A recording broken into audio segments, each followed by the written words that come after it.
ሰላም ጤና ይስጥልኝ ተወዳጁ ተመልካቾቻችን ከከፋ ቴሌቪዥን የሰዓቱን ዜናዎች ይዘን ቀርበናል። ከዜናዎቹ ጋር ቤቴሌም መምሩ ነኝ። አብራችሁን ቆዩ። ወጣቶች ጊዜያቸውን ጉልበታቸውንና ገንዘባቸውን በአግባቡ በመጠቀም ኑሯቸውን ማሻሻልና በሀገር ልማት የበኩላቸውን መወጣት እንዳለባቸው በጊምቦ ወረዳ የኢንተርፕራይዝ ኢንዱስትሪ ስራና ክህሎት ጽህፈት ቤት አሳሰበም። ጽህፈት ቤቱ ተደራጅቶ ወደ ግብርና ስራ ለተሰማሩ ወጣቶች የአቅም ግንባታ ስልጠና ሰጥቷል። ምህረት ማሞ ተጨማሪ አላት።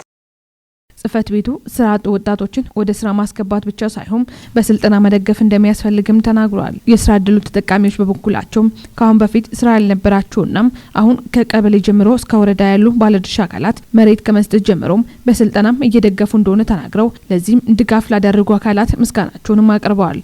ወጣቶቹ በማከል የተደረገላቸው ድጋፍ እንዲበረታቱና ሰርተው ውጤታማ እንዲሆኑ የሚያግዝ በመሆኑም እነርሱም ከዚህ በኋላ ባለው ጊዜ ጥሩ ውጤት እንዲያስመዘግቡ የባለድርሻ አካላት ክትትልና ድጋፍ እንደሚያስፈልጋቸውም ጥሪ አቅርበዋል። ከጽህፈት ቤቱ የዘርፉ ባለሙያ የሆኑት አቶ ፍጹም ደመቀ በበኩላቸው እነዚህ በተለያየ ስራ ዘርፍ የተሰማሩ ወጣቶች ወደ ስራ ከመግባታቸው በፊት ግንዛቤ እንዲይዙ የሚያግዛቸው በመሆኑም ውጤታማ ያደርጋቸዋልን ብለዋል። በመቀጠል የጽህፈት ቤቱ ኃላፊ አቶ ጌታቸው ዘውድ በበኩላቸው ስልጠና ውጤታማ ስራ እንዲሰሩ የሚያግዛቸው እንደሆነም ተናግረዋል።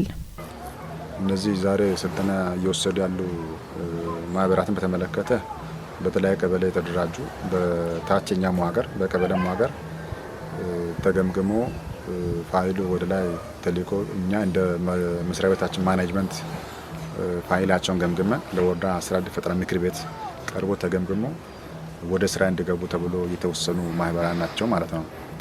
እየተሰጠ ያለው ስልጠና ቅድመ ስልጠና ነው። ወደ ስራ ሳይገቡበት ቅድመ ስልጠና መሰጥ አስፈላጊነቱ ብዙ ነገር ስላለው ማለት ነው። አንደኛው ሂሳብ ዝርጋታ ላይ ነው።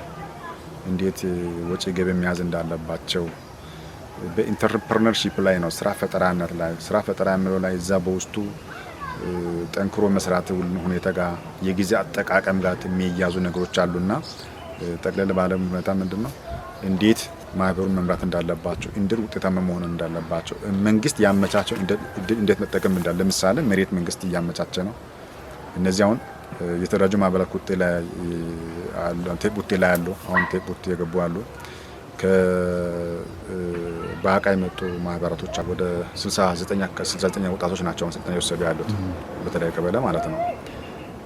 የስልጠና ዋና አላማ ቅድም እንዳልኩ ጠንክሮ የመስራት ላይ ነው። ሂሳብ ዝርጋታ ላይ ነው።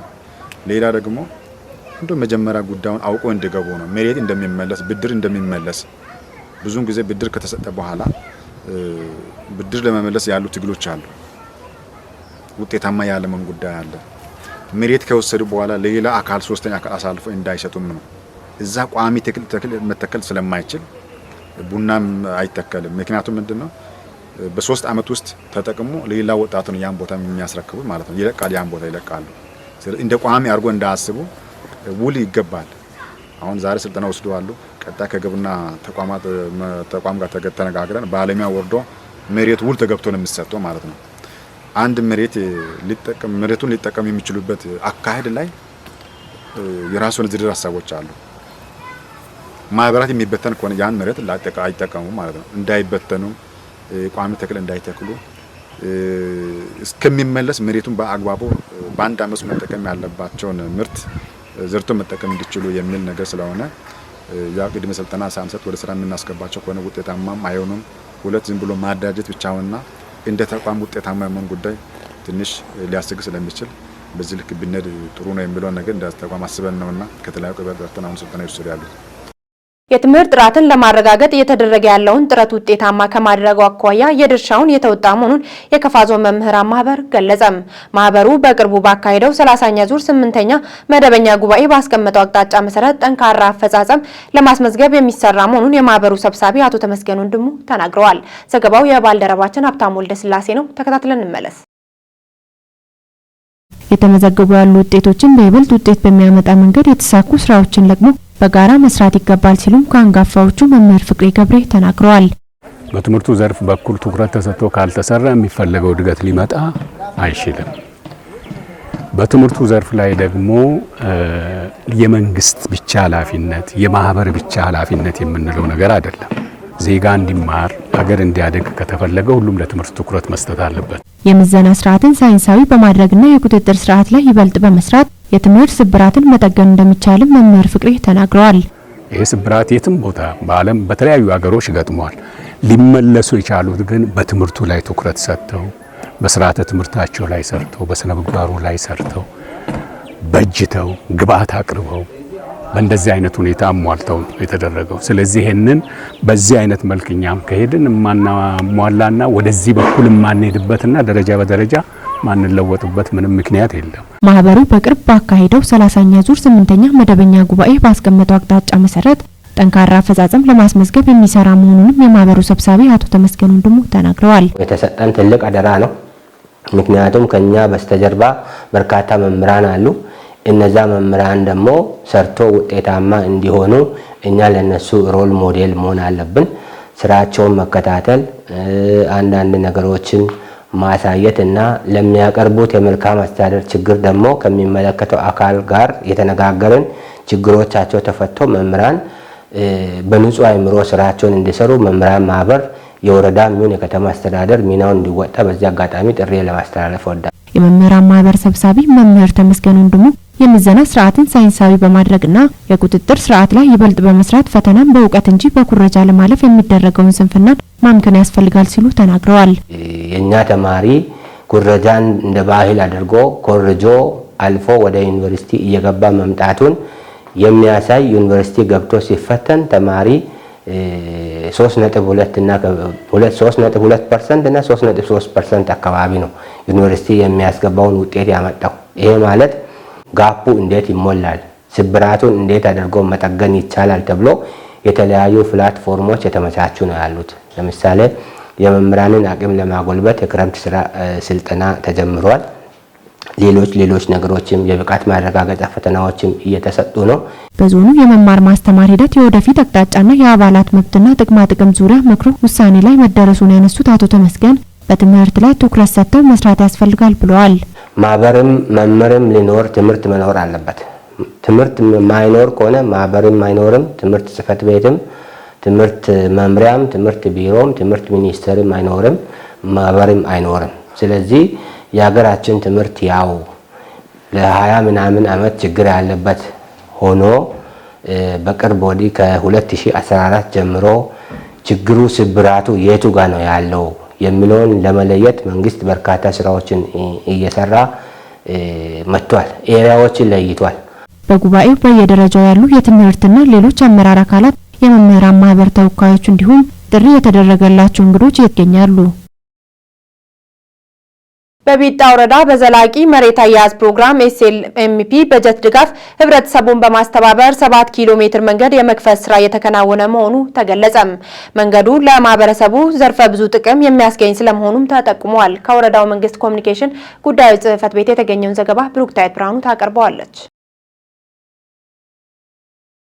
የመንገድ ቅየሳ ባለሙያው ኢንጂነር ፍሬህይወት ገዛኸኝ እንደጠቀሱት መንገዱ በህብረተሰቡ ንቁ ተሳትፎና በፕሮግራሙ በጀት ድጋፍ እየተከናወነ እንደሚገኝ ጠቁመው የመንገድ ከፈታ ስራው ከ50% በላይ መሻገሩንና በቀጣይነት ተግባሩ ተጠናክሮ እንደሚቀጥል ጠቁመዋል። በወረዳ ግብርና አካባቢ ጥበቃና ህብረት ስራ ልማት ጽህፈት ቤት የዘላቂ መሬት አያያዝ ፕሮግራም አስተባባሪ አቶ ሰለሞን መልኬ እንደገለጹት ፕሮግራሙ በጀት በመመደብ ህብረተሰቡን በማስተባበር የ7 ኪሎ ሜትር የአፈር ስራ እየተከናወነ እንደሚገኝ ጠቅሰዋል። ስራውም ከጎባ ዋርዋሮ የ3 ኪሎ ሜትር የመንገድ ፕሮጀክት፣ ከያውራ ጋማላን የ1 ኪሎ ሜትር የመንገድ ፕሮጀክት እንዲሁም ከማራኩኒ ቃጫና ኤያኩማ የ3 ኪሎ ሜትር የመንገድ ፕሮጀክት በጠቅላላው የ7 ኪሎ ሜትር የአፈር ስራ እየተከናወነ እንደሚገኝ አስተባባሪው አብራርተዋል። የመንገድ ከፈታው የተፋሰስ ክልሎችና ችግኝ ጣቢያዎችን ማገናኘት ዓላማ መሆኑን ያመላከቱት አቶ ሰለሞን ይህንንም በማስተባበር ላይ የሚገኙ መሐንዲሶችን፣ የወረዳና ቀበሌ አመራሮችና መላውን የህብረተሰብ ክፍል አመስግነዋል። የወረዳ ግብርና አካባቢ ጥበቃና ህብረት ስራ ልማት ጽህፈት ቤት ኃላፊ አቶ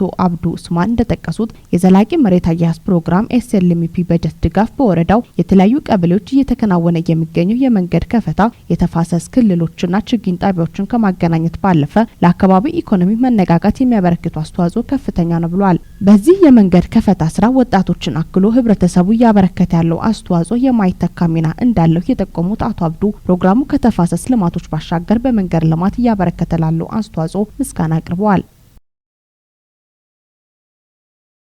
የሴቶችን ተሳታፊነትና ተጠቃሚነት ለማረጋገጥ በትኩረት እየተሰራ መሆኑን በሳይለም ወረዳ የሴቶች ህጻናት ወጣቶችና ማህበራዊ ጉዳይ ጽህፈት ቤት አስታወቀም። በወረዳው ዲኖ ቀበሌ በሴቶች አደረጃጀት እየለማ ያለው የመስኖ ልማት ተግባራት ከዞንና ወረዳ በተገኙ ባለድርሻ አካላት ተጎብኝተዋል። ከወረዳው መንግስት ኮሚኒኬሽን ጉዳዮች ጽህፈት ቤት የተገኘውን ዘገባ ብሩክታይት ብርሃኑ ታቀርበዋለች። የሳይለም ወረዳ ሴቶች ህጻናት ወጣቶች ማህበራዊ ጉዳይ ጽህፈት ቤት ኃላፊ ወይዘሮ ፀሐይነሽ አበራ እንደገለጹት በወረዳው በ17 ማህበር 447 የሴቶች ልማት ህብረት 1341 አንድ ለ10 አደረጃጀትና 13908 የሴቶች አባላት መኖሩን ተናግረዋል። አጠቃላይ በወረዳው ባሉት በሁለት ከተማና 28 የገጠር ቀበሌዎች ሴቶችን በልማት ህብረት በማደራጀትና ወደ ስራ በማስገባት አበረታች ውጤቶች በማህበራዊና በኢኮኖሚ እንዲሁም በፖለቲካዊ ዘርፍ መምጣት መቻሉን ወይዘሮ ፀሐይ ገልጸዋል። የሴቶች ልማት ህብረት አደረጃጀት ዋና ዓላማ ሴቶች በማህበራዊ በኢኮኖሚያዊና በፖለቲካዊ ዘርፍ ያላቸውን ሚና ከማሳደግ በተጨማሪ ተጋላጭነትን ለመቀነስና ቀጣይነት ያለው ተግባራት በመኸር በበልግ በመስኖ በእርባታና በሌሎች ዘርፍ በመሳተፍ የተሻለ የኑሮ ደረጃቸውን ማረጋገጥ እንዲችሉ እየተሰራ መሆኑን ኃላፊዋ አመላክተዋል። የከፋ ዞን ሴቶች ህጻናት ወጣቶችና ማህበራዊ ጉዳይ መምሪያ የሴቶች ንቅናቄ ተሳትፎ ማስፋፊያ ባለሙያ የሆኑት አቶ ኬሮ ወልዴ በጉብኝቱ ወቅት እንደገለጹት የሴቶች ልማት ህብረት አጠቃላይ በትምህርት በጤና በግብርናና በቁጠባ ዘርፍ አርአያና ሞዴል በማድረግ የተጠቃሚነት ሚናቸውን በጽኑ እንዲያረጋግጡ የሁሉም ባለድርሻ አካላት ድጋፍና ክትትል ወሳኝ ነው ብለዋል። የካፋ ዞን ሴቶች ህጻናት ወጣቶች ማህበራዊ ጉዳዮች መምሪያ የአረጋውያን ጉዳይ ግንዛቤ ትምህርት አድቮኬሲ ባለሙያ አቶ ታገል ከማል በበኩላቸው ሴቶችን በልማት ህብረት በማደራጀት የተጠቃሚነት ሚናቸውን ለማረጋገጥ እየተሰሩ ያሉ ስራዎች አበረታች መሆናቸውን በማንሳት ተጠናክሮ መቀጠል እንዳለበት ጠይቀዋል። የልማት ህብረት ስራ ተሞክሮቻቸውን በመቀመርና በማስፋት ቀጣይነት ያለው የኢኮኖሚ ለውጥ ማምጣት እንዲችሉ ሴቶችን በሁሉ አቀፍ ገቢ ማስገኛ ዘርፎች ላይ በማሳተፍ ከጠባቂነትና ከተረጅነት እንዲላቀቁ በትኩረት መሰራት አለበት ብለዋል። የዲኖ ቀበሌ ሹኔ ወዶ የሴቶች ልማት ህብረት 20 አባላት ሆኖ በመደራጀት ከወረዳና ቀበሌ መንግስት ባገኙት 2 ጥማድ የእርሻ መሬት ላይ ድንች በማምረት ከዘርፉ ከ60 ሺህ ብር በላይ ገቢ ተስፋ እንዳላቸው የልማት ህብረቷ ሰብሳቢ ወይዘሮ ብዙነሽ ለገሰ ተናግረዋል። በአደረጃጀታቸው በቁጠባ ምንነትና አስፈላጊነት እንዲሁም ነፍሰ ጡር እናቶች በጤና ጣቢያ ሄደው ተገቢውን የምክርና የወሊድ አገልግሎት እንዲያገኙ በሚያደርጉት ውይይት አመርቂ ውጤት ማምጣት መቻሉን የህብረቱ አባል የሆኑት ወይዘሮ መርዲያ አቤሉልሳ ገልጸዋል። የፌዴራል መንግስት የ2018 በጀት ዓመት ረቂቅ በጀት 1.93 ትሪሊዮን ብር ሆኖ ቀርቧል። የረቂቅ በጀቱን መግለጫ የገንዘብ ሚኒስትር አህመድ ሽዴ ለህዝብ ተወካዮች ምክር ቤት አቅርበው ውይይት እየተካሄደበት ነው። የዘገበው የኢትዮጵያ ብሮድካስቲንግ ኮርፖሬት ነው። ተከታትለን እንመለስ። ከ2018 ረቂቅ በጀት 1.2 ትሪሊዮን ብር ለመደበኛ ወጪ፣ 415 ቢሊዮን ብር ለካፒታል ወጪ፣ 315 ቢሊዮን ብር ለክልል መንግስታት ድጋፍ እንዲሁም 14 ቢሊዮን ብር ለክልሎች የዘላቂ ልማት ግቦች ማስፈጸሚያ ድጋፍ የሚውል ነው ተብሏል። ከረቂቅ በጀቱ 1 ትሪሊዮን ብር ወይም 73 በመቶውን ከታክስ ገቢ፣ 236 ቢሊዮን ብር ከልማት አጋሮች፣ ቀሪውን ደግሞ ከፕሮጀክቶች ድጋፍና ልዩ ልዩ ገቢዎች ለማግኘት መታቀዱን የገንዘብ ሚኒስትሩ አህመድ ሽዴ ገልጸዋል። በረቂቅ በጀቱ ከጥቅል ሀገራዊ ምርት አንጻር ያልተጣራ የበጀት ጉድለት 2.2 በመቶ እንዲሁም የተጣራ የበጀት ጉድለት 1 በመቶ መሆኑን የገንዘብ ሚኒስትሩ አንስተዋል። መንግስት የበጀት ጉድለቱን በቀጥታ ከብሔራዊ ባንክ ብድር በመውሰድ ሳይሆን በግምጃ ቤት ሰነድ ሽያጭ እንደሚሸፍን አቶ አህመድ ገልጸዋል። ጥብቅ የገንዘብና የበጀት ፖሊሲን በመከተል የመንግስት ወጪን በሀገራዊ ገቢ ለመሸፈን ትኩረት መሰጠቱን ተናግረዋል። ይህም የዋጋ ንረቱን ለማረጋጋትና ውጤታማ የበጀት አጠቃቀምን ለመተግበር የሚያስችል መሆኑን አስረድተዋል። ሚኒስትሩ አክለው የ2018 ረቂቅ ዓመት የተሟላ ማክሮ ኢኮኖሚ ማሻሻያንና የ10 ዓመቱን መሪ የልማት እቅድ ታሳቢ ባደረገ መልኩ የተዘጋጀ መሆኑን አስረድተዋል። በ2018 በጀት ዓመት የ8.9 በመቶ የኢኮኖሚ እድገት እንደሚጠበቅም ሚኒስትሩ ገልጸዋል። ክቡራን ተመልካቾቻችን ለሰዓቱ ያዘጋጀንላችሁ ዜናዎች እስካሁን የተከታተላችሁትን ይመስል ነበር። ዜናዎቹን በመምራት ቤቴሌም ምሩ አብሬያችሁ ቆይታ አደረኩ። ቀሪ የከፋ ቴሌቪዥን መሰናዶች የሚቀጥሉ ይሆናል። ሰላም ቆዩልን።